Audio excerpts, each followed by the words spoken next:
माता सरस्वती और माता लक्ष्मी के बीच जो संवाद हुआ वह केवल एक क्षणिक विवाद नहीं था, बल्कि इसने एक गहरे प्रतीकात्मक संदेश को जन्म दिया था।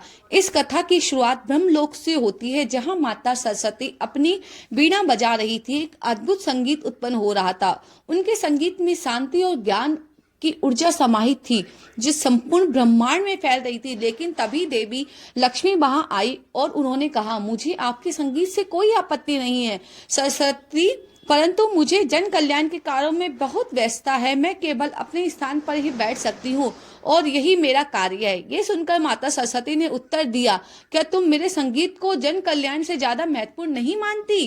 क्या तुम्हारा काम सिर्फ धन और ऐश्वर्य तक सीमित है? इस पर दोनों की देवियों के बीच बहस तेज हो गई। माता लक्ष्मी ने सरस्वती से कहा, मेरा कार्य की कोई सीमा नहीं है। मैं जहाँ जाती हूँ वहाँ लक्ष्मी का वास होता है।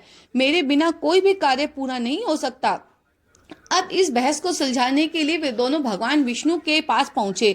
वहां पहले से देवी गंगा उपस्थित थी और जैसे ही देवी लक्ष्मी बैठी, अन्य देवी देवताओं ने उन्हें सम्मान दिया, लेकिन किसी ने माता सरस्वती को बैठने के लिए स्थान नहीं दिया। देवी लक्ष्मी ने यह देखकर कहा, मुझे हरि के हृदय में स्थान प्राप्त है और गंगा को प्रभु ने अपने चरणों में समाहित किया है। यहाँ आपके लिए स्थान नहीं है। यह सुनकर माता सरस्वती का दिल दुखा और उन्होंने देवी लक्ष्मी को श्राप दे डाला।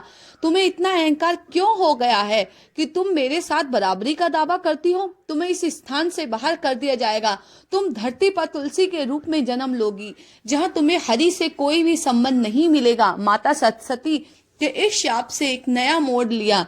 भगवान विष्णु ने उन्हें शांत करने का प्रयास किया। उन्होंने कहा, माता सरस्वती, इस लीला के पीछे गहरा उद्देश्य छुपा है। इस शाप से न केवल देवी लक्ष्मी का अहंकार मिटेगा, बल्कि यह धरती पर एक अद्भुत बदलाव लेकर आएगा। भगवान विष्णु की बातों को सुनकर माता सरस्वती शांत हुई, और लेकिन उनके दिल में गहरी पीड़ा थी। उन्होंने लक्ष्मी को कहा, तुम पर जब यह समय आए तब तुम मुझे समझ पाओगी कि अहंकार और धन का वास्तविक स्थान क्या है। इस प्रकार देवी लक्ष्मी को शाप मिला, लेकिन इसके पीछे का उद्देश्य धीरे प्रकट हुआ। यह शाप केवल एक घटना नहीं थी, बल्कि यह एक सशक्त संदेश था, जिसमें देवी लक्ष्मी को यह सिखाया गया